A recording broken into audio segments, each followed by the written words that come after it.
Homecoming. What I am about to tell you is a strange story that even I, who actually experienced it, am not sure what it was all about.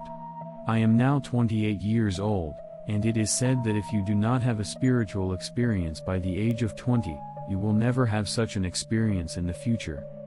I have never seen any spirits or had any spiritual experiences. However, it was the most frightening and unexplainable experience in my life, and it still haunts me from time to time. My family is located in Niigata and has been a farming family for generations. The eldest son always succeeds to the head family, but my father succeeded to the head family despite being the third son. The reason for this is that both of my father's older brothers were retarded. The eldest could speak properly, but his head was still a child and he never grew up, and all he did was crazy things. My second son was weak not only in the head but also in the body, and I heard that he died of an illness at an early age. At that time, my great-grandfather said to his grandson who died at an early age, "He is a good boy, a truly filial son." That is how my father succeeded to the family. Since I am an only child, I thought that I would eventually have to take over the family, but strangely enough, my father never said anything like that to me. My grandfather, who died early in life, seemed to have wanted me to take over the main family in order to protect the name and the house, but after his death, no one talks about the house anymore. On the contrary, it seems as if my father wants to keep me away from the family. When I graduated from junior high school, I was sent to a high school in Tokyo. I went to high school in a dormitory and then went to college at a school in Tokyo. During that time, I never went back to my parents' house. Whenever something happened, my parents would come to Tokyo to take care of things. After graduating from college, I started working for a not so well-known manufacturer of electrical products. 5 years passed in the blink of an eye without me returning home for either the Bon or New Year's holidays. Whenever I called him to ask if I should go back to my parents' house, he would say, "No, you don't have to come back, you should take care of yourself." I thought it was strange, but I was busy with my life in Tokyo, so I took my father's advice and did not return to my parents' home for almost 10 years. The reason why I suddenly decided to return home last summer is because my girlfriend, whom I had been dating for about 2 years, said that it was time for me to meet and greet her parents properly. I had already met her parents and greeted them that I was serious about dating their daughter. As I was thinking of marrying her, I decided to take her home with me, thinking it would be a good opportunity to introduce her to my parents before any concrete discussions proceeded. When I told my father this over the phone, he said he understood, although his tone was clearly puzzled. As soon as the company started its bond vacations, I went with her to my parents' house. During the train ride she asked me many things.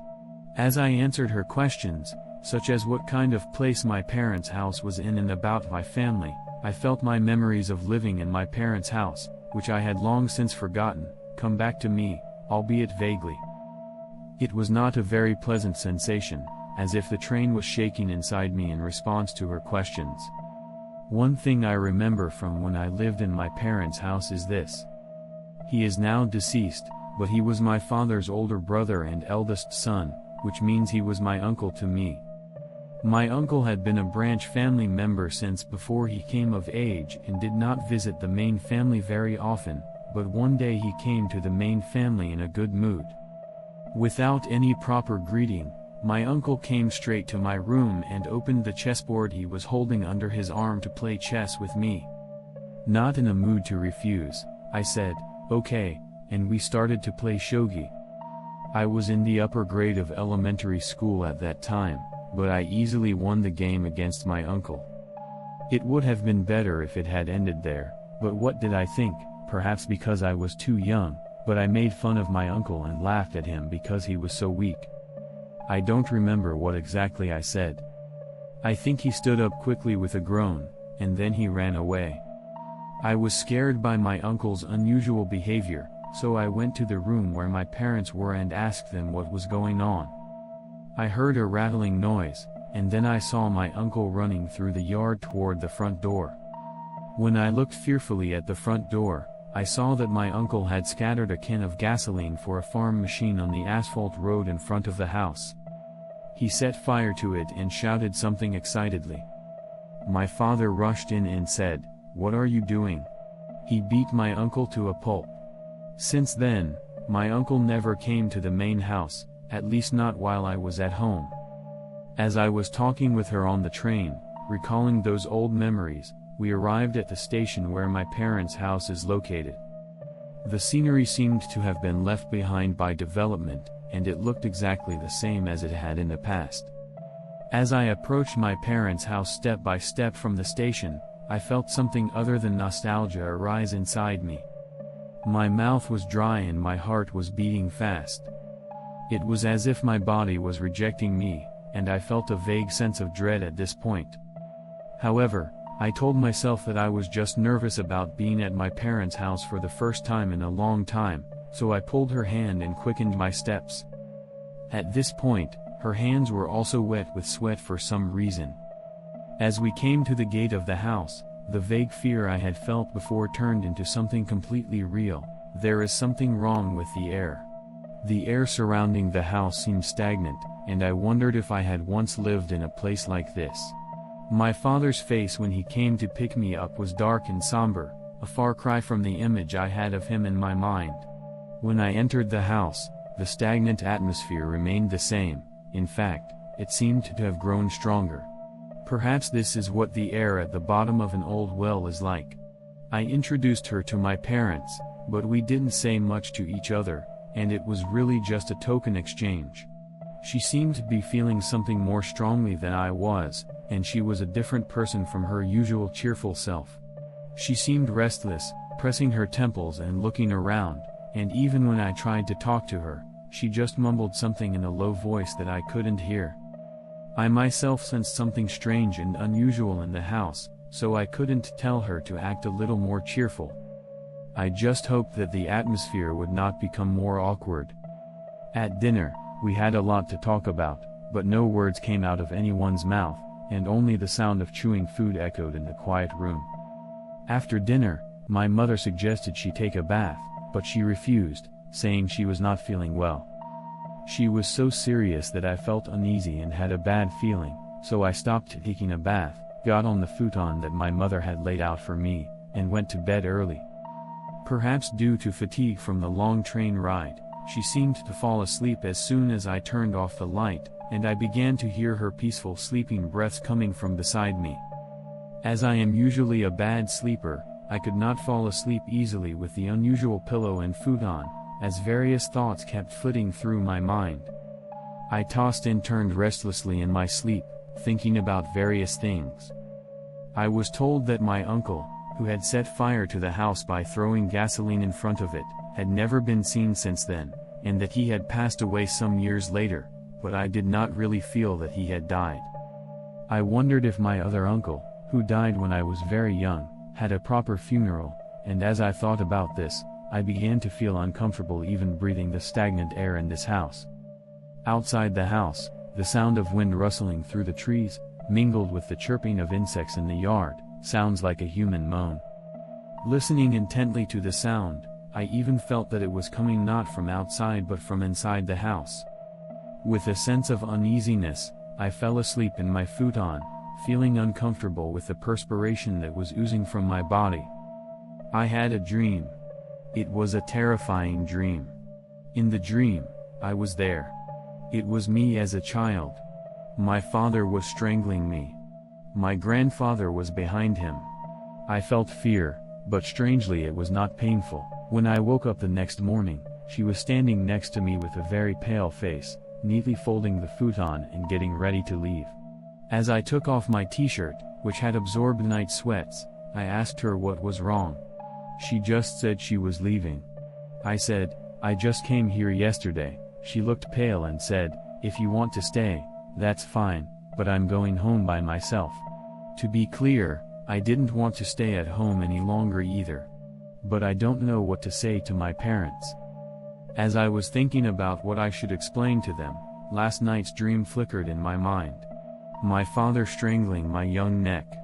Anyway, I also folded my futon, changed my clothes, and headed for the living room. My father was sitting on the upper seat of a large table, spreading out a newspaper. The nightmare snatches my brain again. In the few moments I had, I thought about things, then opened my mouth and said that she wasn't feeling very well and that I was going to leave today. After I said it, I thought I was saying something strange. I thought that was a strange thing to say, to get back on the train for such a long time when she was not feeling well. But my father sighed deeply once and said, "Well, go ahead, take the young lady and go back to Tokyo." I was stunned. I feel that things are happening and progressing on their own without my knowledge, and that I am just a small part of what is going on. When I left the living room and returned to my room, I found that she had already prepared everything and was about to leave the room. I told her to wait a little while, got myself ready to leave as quickly as possible, and went with her to visit her parents. My father and mother said nothing more than to wish me well. I knew I had to say something, I had to ask something, but I didn't know what it was. I could see from her appearance that she wanted to get away from this house as soon as possible, so I left my customary parting words and left the house.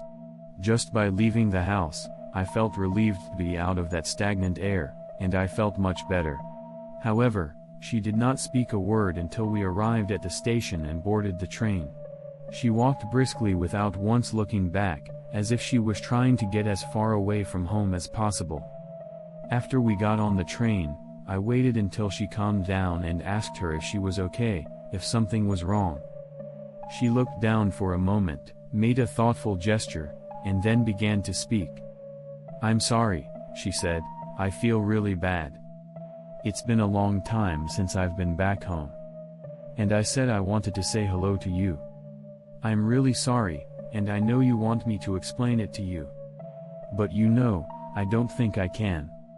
I don't think I can tell you what I felt and experienced while I was in that house. I'm sorry I can't tell you what I felt and experienced while I was in that house. I'm sorry," she said, and held back her tears with the back of her hand. I was about to start crying too.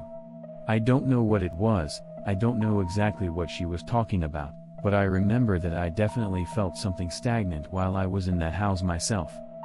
So I couldn't blame her. Holding back her tears, she said again, "I'm sorry," and added my name after that. It was then that I realized something. I realized something. Why had I never questioned it before? I can't believe how many times I have done that. I have picked up a pen and written it, I have spoken it out loud, in various settings, and yet I have never wondered why I never questioned it. Why am I named Yuji even though I am an only child? Of course, that alone will not change anything.